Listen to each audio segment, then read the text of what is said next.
हज का आज पहला दिन ज़िल-हिज्जा की ये 8 तारीख को आपको मीना टेंट कैंपस में रहना है। रेगिस्तान के भीषण गर्मियों में लाखों लोगों की भारी भरकम भीड़ में हाजी साहब परेशानियों से बचने के लिए आज पूरे रास्ते में भी इस तरह स्प्रेडिंग किया जा रहा है कूल वाटर। ये एक ट्रेन चली गई, यहाँ पे स्टैंड नहीं की, हाँ अभी एक आई, ये स्टैंड कर गई। मेरे प्यारे अजीज हो, मैं हूँ अजीज और आज हज उम्र कैसे अदा करें पार्ट 6 में हज के लिए आपको ले जाते हैं मीना टेंट कैंपस की तरफ। अरबी महीना ज़िल-हिज्जा की 8 तारीख से ये शुरू होता है हज का काम। हज की अय्याम असल में 5 दिन है, यानी 8 ज़िल-हिज्जा, 9, 10, 11 और 12 ज़िल-हिज्जा। 6ठा दिन यानी 13 ज़िल-हिज्जा भी है, लेकिन वो दिन सुन्नत है। हज का असल काम वही 5 दिन में ही होता है। तो मेरे अजीजों, 8 तारीख को हज शुरू होने से पहले आप मक्के में उम्रा के साथ साथ और क्या क्या करेंगे, इन सब का बयान हमारे पिछले दीगर एपिसोड्स में गुजर चुके हैं। अगर आप हमारी पहले वीडियोस को नहीं देखी तो डिस्क्रिप्शन बॉक्स में उसका लिंक दिया हुआ है, आप वहां से एक मरतबा जरूर देख लीजिएगा। और इस एपिसोड यानी पार्ट 6 में चलिए आज हज के लिए आपको मीना टेंट कैंपस की तरफ ले चलते हैं। ज़िल-हिज्जा की ये 8 तारीख यानी हज शुरू होने से 2-4 दिन पहले आप नफिल उम्रा और कई विजिटिंग के लिए ना जाए, कमरे में आराम करें, लेकिन कमरे में बिल्कुल बैठ ना जाए। सुबह सुबह पार्कों की तरफ थोड़ा सा टहलने के लिए या तो नमाज पढ़ने के लिए मस्जिद हराम की तरफ या तो आसपास के कोई मस्जिद की तरफ चले जाए। तो ये 8 ज़िल-हिज्जा के जोर से पहले आपको मीना पहुंच जाना है। उससे पहले दिन यानी 7 ज़िल-हिज्जा के शाम की वक्त आपकी हज कमेटी की तरफ से बस वाले इस तरह आपकी बिल्डिंग के सामने बस लगाना शुरू कर देते हैं। उसी 7 तारीख को शाम से ही हाजी साहब को मीना की तरफ ले जाया करते हैं। हमको 8 तारीख के सुबह के वक्त लेके गए थे। तो बस वाले आपको जब लेके जाएंगे उससे पहले आपके मौलिम आपको जरूर इन्फॉर्म करेंगे। उसी हिसाब से आप अच्छी तरह नहा धुला कर एहराम का कपड़ा पहन के 2 रकात नमाज और उसके बाद नियत तो 3 मरतबा तलबिया मर्द हजरात बुलंद आवाज से और खवातीन आहिस्ता से पढ़ लीजिएगा। आप जब ही नियत तो तलबिया पढ़ लेंगे उसके बाद से आपके ऊपर एहराम की पाबंदियां शुरू हो जाएगी। उससे पहले ये जो 5-6 दिन आपको मीना अराफात और मुजदलिफा में रहना है, उसके लिए आपको एक हैंडबैग आपकी जरूरत के मुताबिक अच्छी तरह रेडी करके रखिएगा। जहाँ तक आपको मुमकिन हो कोशिश करें कि वो बैग ज्यादा वजनी ना हो, वरना आपको चलने फिरने में बहुत ही मुश्किल होगी। आप मीना जाते ही वहाँ टेंट वाले आपको फ्री में आपके टेंट के अंदर ही खाना मुहैया करेंगे।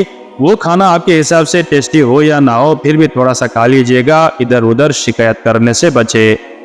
और उसके अगले दिन जब आप अराफात की तरफ जाएंगे, वहाँ अराफात के टेंट के अंदर भी हाजी साहब को खाना मुहैया किया जाता है।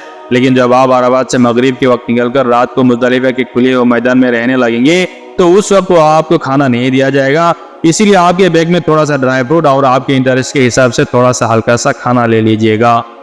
और खास करके आपके साथ हज नुसूक कार्ड मेड टू टेंट टिकट, और अगर आप कुर्बानी सरकार की तरफ से करवा रहा है तो वही अजीजिया में हज ऑफिस से आपको एक स्लिप देंगे। वही कुर्बानी स्लिप को आप अच्छी तरह रख लें। आपको सऊदी गवर्नमेंट से हज नुसूक कार्ड मिलने के बाद मीना अराफात के टेंट में दाखिल होने से लेकर हर जगह ये आईडी आपके लिए काफी है। इसीलिए ये नुसूक कार्ड आपके गले में लटका ले और दीगर आईडी को गले में लटकाने की जरूरत नहीं। और मीना जाने से पहले आपको इस तरह का एक मेट्रो ट्रेन टिकट मिलेंगे। आप अगर ट्रेन पे चढ़ने के लिए जाए तो ये टिकट आपको दिखाना पड़ेगा। ये टिकट के बगैर आप ट्रेन पे चढ़ नहीं सकते। तो आपका वो बैग जितना हो सके हल्का रखने के लिए कोशिश करें। जो निहायत जरूरी चीज आपकी वो बैग में होनी चाहिए वो है कि एहराम का एक जायद कपड़ा, एक चश्मा और एक छतरी, थोड़ा सा ड्राई फ्रूट और एक जोड़ा एक्स्ट्रा चप्पल, हल्का पतला सा मजीद एक जोड़ा चप्पल आपके पास जरूर होनी चाहिए। क्योंकि छतरी और चश्मा के बिना तो आप चल सकते हैं, लेकिन अगर आपका चप्पल खो जाए तो आप बिल्कुल ही नहीं चल पाएंगे। तो 7 ज़िल-हिज्जा की शाम से ही बस वाले इस तरह आपकी बिल्डिंग के सामने बस लगाना शुरू कर देते हैं। आपको कब और कौन सी गाड़ी पे चढ़ना है उसके बारे में आपके मौलिम आपको पहले से ही इन्फॉर्म कर देंगे। उसी हिसाब से आप बस पे जाकर बैठ जाइएगा। ये बस आपको लेकर चल पड़ेंगे मीना की तरफ। फाइनली आप अल्लाह के हजारों फजल करम से मीना की तरफ जा रहा है।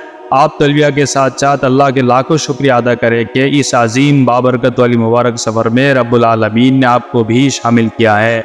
दिल की दुनिया में एक अनमोल एहसास जिसको किसी एक भाषा के जरिए भी इज़हार नहीं किया जा सकता। तो आप इस तरह आके मीना टेंट कैंपस में पहुंच जाएंगे। इन सब टेंटों में ही हाजी साहब 5-6 दिन रहते हैं। ये जो आप बीच बीच में खाली खाली देख रहे हैं, ये अंदर जाने के लिए गेट है। गेट के सामने कांटे के हिसाब से फ्लैग का निशान और आपका ये मकतब नंबर लिखा हुआ रहता है। बस वाले डायरेक्टली आपके मकतब के सामने ले जाकर आपको उतार देंगे। वहाँ मकतब यानी गेट के सामने गार्ड वाले आपका नुसूक कार्ड चेक करके आपके टेंट तक वो लोग आपको पहुँचा देंगे। टेंशन लेने की कोई ज़रूरत नहीं। इस तरह आप टेंट के अंदर आ जाएंगे। ये टेंट का अंदरूनी व्यू है। एक आदमी के लिए सिर्फ एक ही सीट है, सिर्फ थोड़ा सा आराम करने के लिए। आप देखिए सीट और खाना को लेकर कभी भी शोर शरार और झगड़ा ना करें। चाहे कोई भी परेशानी आ जाए, वरना आपका हज खराब हो सकता है। इस बार हज में हम जब मीना टेंट में पहुंचे थे, उस वक्त ऑफिस वालों की तरफ से टेंट मेंटेनिंग में कुछ मिस्टेक्स होने की वजह से लोगों के अंदर पूरा शोर शराबा शुरू होने लगे। आप ऐसा कभी भी ना करें। अभी ये 5-6 दिन आपको कदम ब कदम 2-1 परेशानियों का सामना करना ही पड़ेगा। आप हमेशा सब्र से काम ले। हर काम में दूसरे साथियों को इकराम करने के लिए जरूर कोशिश कीजिएगा और खाना लेते वक्त भी थोड़ा सा तहम्मुल के साथ काम लीजिएगा।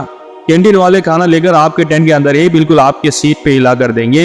कुछ लोग ऐसे होते हैं कि दरवाजे के सामने खाना लाते ही वहाँ भाग के चले जाते हैं और वहाँ भीड़ लगाना शुरू कर देते हैं। आप ऐसा कभी ना करें। हर काम में डिसिप्लिन की तरफ हमेशा ध्यान रखिएगा। कैंटीन वाले खाना बांटने के बाद फिर से तलाशी के लिए आते हैं कि कोई खाना खाने के लिए बाकी तो नहीं रह गया हो, और खाना जैसा भी हो थोड़ा मोड़ा जैसे तैसे खा लीजिएगा, शिकायत के लिए ना जाए। मीना में लोगों को जो सबसे ज्यादा परेशानियों का कारण होता है वो है कि वहाँ का टॉयलेट।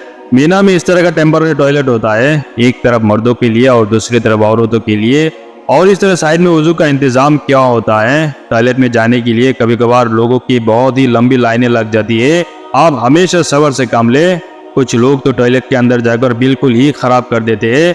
आप हमेशा अच्छी तरह और सही ढंग से पानी इस्तेमाल करने का ख्याल रखें। आपको अभी मीना में ये पहला दिन यानी ज़िल-हिज्जा के 8 तारीख को ज़ोहर, असर, मगरिब और 8 तारीख के दिन के बाद आने वाली रात में इशा और फजर को पढ़ना है। आपके टेंट के अंदर अकेला या तो जमात के साथ भी पढ़ सकते हैं। अगर आप मक्के होटल में रहते हुए मुसाफिर थे तो यहाँ पे भी मुसाफिरी की नमाज यानी कसर नमाज अदा करेंगे, और अगर आप मक्के होटल में मुकीम थे तो यहाँ पे भी मुकीम रहेंगे, नमाज फुल्ली अदा करना पड़ेगा। आपको अभी हजारों टेंटों के अंदर आपका टेंट किधर और कहाँ है उसको अच्छी तरह देख लेना है। बेहतर होगा कि आपका टेंट का लोकेशन आपके व्हाट्सएप पे किसी एक के पास सेंड करके अच्छी तरह सेव करके रखिएगा। और मैं फिर से कह रहा हूँ कि मक्के होटल से आते वक्त आपके मोबाइल में रिचार्ज करवाने के लिए कभी ना भूलें। और मक्के होटल में आपको मोबाइल चार्जिंग के लिए इस तरह का एक एक्सटेंशन बोर्ड दिया जाता है, क्योंकि आप लोगों के मोबाइल चार्जर वो आगे सौदे के बोर्ड में फिट ही नहीं होता है। इसलिए आप मोबाइल चार्जर के साथ साथ 3-4 आदमी मिलकर इस एक्सटेंशन बोर्ड को भी साथ ले ले। मेरा या तो अराफात के टेंट के अंदर मोबाइल चार्जिंग के लिए अच्छा इंतजाम किया हुआ है, तो अच्छी तरह देख लेना है कि आपका टेंट किधर है। आप थोड़ा सा बाहर की तरफ निकल आए।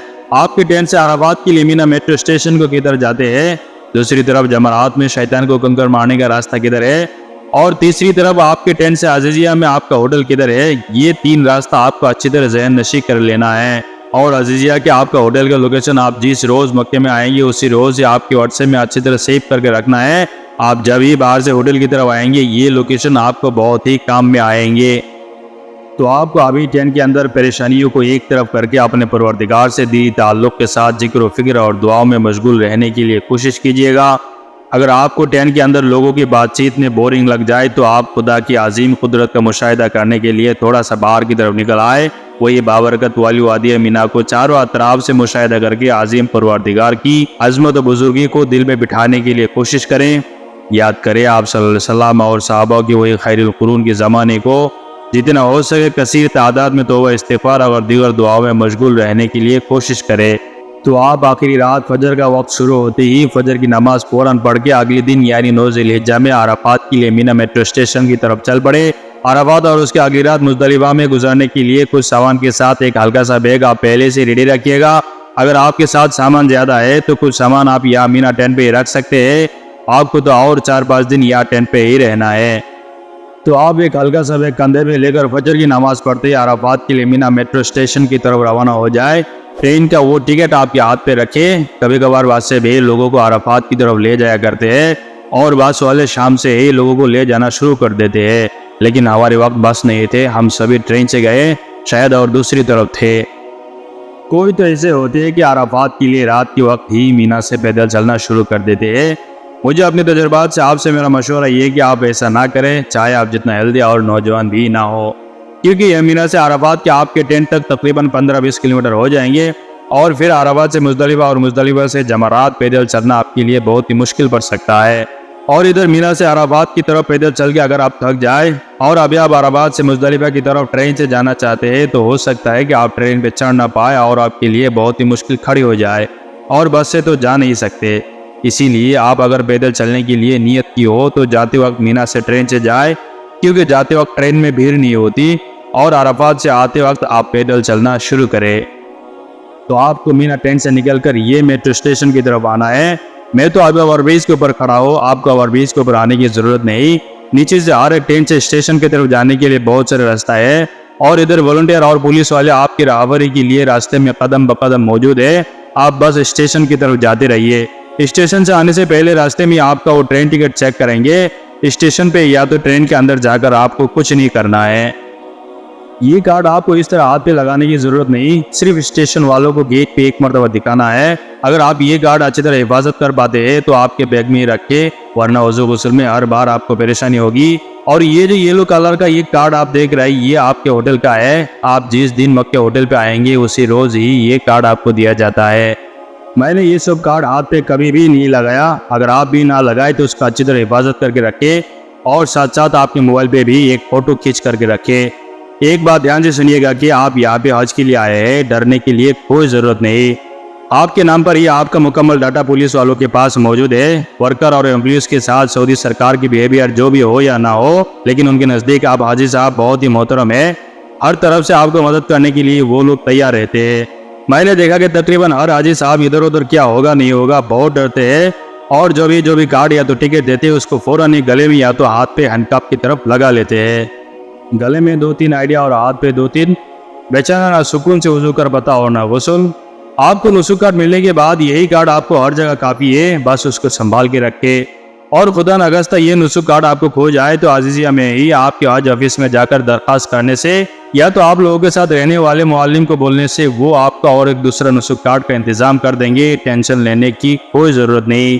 और मुझे इस बात पर बहुत ही अफसोस होने लगा कि कुछ पढ़े लिखे समझदार लोगों को भी देखा कि हज के बाद मदीने में आकर भी ये मेट्रो ट्रेन टिकट और मक्का होटल कार्ड को अभी भी हाथ पे लगाकर ही फिर रहा है और हर बार वजू और गुस्ल में बेचारा परेशानियों से दो चार हो रहा है। तो मेरे अजीजों, ये थी कुछ जायज़ ज़रूरी बातें। और इधर फाइनली मैं ओवरब्रिज के नीचे से आकर स्टेशन पहुंच ही गया। यही वो स्टेशन, इतनी भीड़ भाड़ कुछ नहीं है, आप जाते वक्त आसानी से जा सकते हैं। आप यहाँ इंतज़ार करें, जब ट्रेन आगे रुकेगी आपके सामने का दरवाज़ा ऑटोमेटिकली खुल जाएगा। ये एक ट्रेन चली गई, यहाँ पे स्टैंड नहीं की। हाँ, अभी एक आई, ये स्टैंड कर गई। ट्रेन यहाँ पे आकर रुकते ही ये सामने का शीशे का दरवाज़ा ऑटोमेटिकली खुल जाएगा।